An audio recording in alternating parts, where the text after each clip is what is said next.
manipulating and destroying the good people of this nation and of this world. About this Obama with change. Look at the people he's put in to mastermind the economic recovery. Larry Summers. I love it. Every time they talk about Larry Summers, he's always brilliant. He's another brilliant one. He's the one that helped dismantle the Glass-Steagall Act, the banking act that was put in place in the 1930s, so the banks couldn't become the banksters that they become. In the 1990s, you had the beginning of the derivatives bubble, thanks to people like Alan Greenspan, Reuben Summers, a lot of the people who are now back in the Obama administration. And the derivatives, I think, are the centerpiece of this entire problem today. These are the same people, Geithner from the Treasury Department. Could you imagine that? Now we have the U.S. Treasury Secretary, who also is a Robert Rubin protege of the Larry Summers group, that dismantled Glass-Steagall and broke apart the regulations that would have prohibited the banks and brokerages from becoming these criminals. He was the former president of the New York Federal Reserve, and now he's our Treasury Secretary.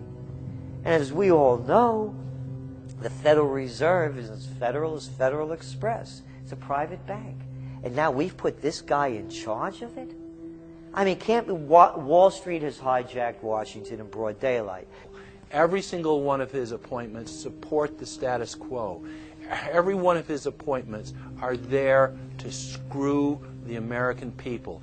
Every single one of his appointments are people who are working to bring down the Republic and the Constitution of this country. Secretary of the Treasury, Timothy Geithner, Bilderberg Group and Trilateral Commission member.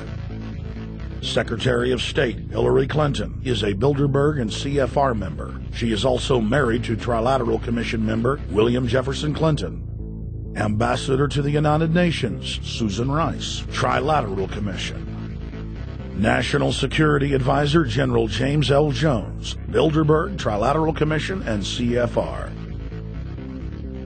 Deputy National Security Advisor Thomas Donilon, Trilateral Commission, CFR. Special State Department Envoy Henry Kissinger, Bilderberg Group, Trilateral Commission, and CFR.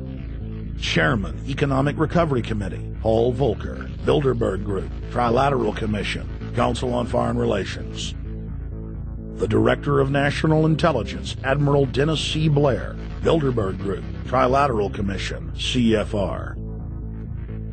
Secretary of Defense Robert Gates, Bilderberg Group, Trilateral Commission, CFR. Deputy Secretary of State James Steinberg, Bilderberg Group, Trilateral Commission, CFR. State Department Special Envoy Richard Haas, Bilderberg Group, Trilateral Commission, and President of the CFR. Obama Presidential Advisor Alan Greenspan, Bilderberg Group, Trilateral Commission, CFR. State Department Special Envoy Richard C. Holbrooke, Bilderberg, Trilateral, CFR. And the list goes on and on.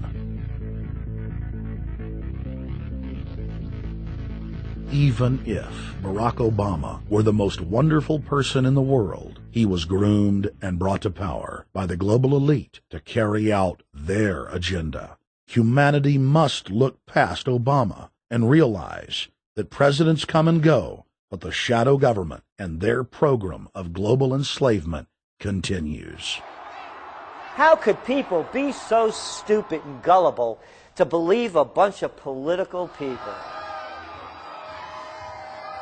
So people who voted for Obama were trying to express, I think, first of all, something worthwhile. The hatred for Bush, Cheney, the neocons, the desire to punish the Republicans for their adventures, their police state, and their economic depression. The second question was on the economy. People felt that Bush was selling them down the river into a world depression. He is, of course, the new Herbert Hoover in that regard, so they were trying to get something different from that. The tragedy, of course, is, and this is really why Obama was groomed and prepared over a period of almost 30 years now, that Obama is there to frustrate and to deceive all of those hopes. Obama is a cruel hoax. He's a bogus sham. He's an absolute denial of everything that you'd expect from an American president. It is very disturbing to see well-meaning people falling for high-tech propaganda over and over again. It happened after 9/11. The American people en masse were swept into a mob psychology, irrationally throwing their common sense to the wind and doing whatever the administration told them to. The general public eventually caught on to the fact that George W. Bush was a deceitful thug and that the economy was in freefall. In the midst of it all, Barack Obama was there, speaking out against the abuse of the people at the hands of the establishment. With the election of Barack Obama, the world rejoiced that the United States was no longer in the hands of madmen. But unfortunately for humanity, this was another vicious fraud. I want to like the guy. He speaks gently. He's intelligent. He seems to be a man of peace. He is just as charismatic as they come. But you know what? Is that a tree is really, really measured by the quality of its fruit. And when you kind of put away all the flowery words, when you put away all the rhetoric, when you put away all the rock and roll music, what he does is what's important for the people of this country, starting with the truth. Obama is notoriously a liar. He promised that he would get out of Iraq, I think within 16 months at some point. We had Samantha Power telling the Scotsman that he wouldn't be bound by those promises, and sure enough, he's now not going to be bound by those promises. Obama pledged in hundreds of speeches and interviews that within 6 months of being elected, he was going to bring our troops home from Iraq. But after he was inaugurated, the story changed. Now he said that they would look at bringing some of the troops home in 16 months. 2 weeks later, his story had changed again. Now the administration would look at bringing the troops home in 23 months. Well, Obama's already fudging. He's fudged since day one in this election, where he first said we're getting out. Well, now it's a timetable, and now it's da-da-da, because they're getting to him. They're understanding that, and he ain't going to be able to get him out because people more powerful than him got us in. When he first ran, remember, he was going to take the troops out. I get in there, troops come home. Day one. There is no military solution in Iraq, and there never was. I will begin to remove our troops from Iraq immediately. And then that went to 16 months. And now he's going to add, they're saying, another 30,000 or more troops to Afghanistan. Next, he sent 30,000 more Marines to Afghanistan, doubling the total number of forces in the crosshairs. Barack then announced that he was going to move missile systems into Eastern Europe to encircle Russia. But after all, what should we expect after he kept Bush's Secretary of Defense Robert Gates? The outcome of this policy is if you're constantly meddling near the Russian borders with these fascist creeps, IMF, NATO agents like Yushchenko of Ukraine or Saakashvili or Georgia, or these Kaczynski twins in Poland, or various collections of people in Latvia, Lithuania, Estonia, you're tied to these gangsters, and if they decide to start a war, that rapidly escalates into thermonuclear World War III. This is worse than the neocons. Bush and Cheney never got as far as Brzezinski, Soros, and the other people running Obama.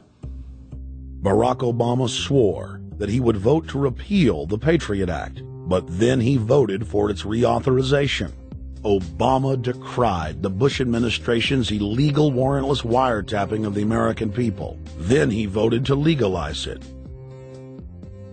Obama pledged that he would filibuster any attempt to give retroactive immunity to the telephone companies, the telecom companies, except he then turned around and voted for that bill. Most people don't know, for example, that he voted to reinstate the Patriot Act and more government wiretapping.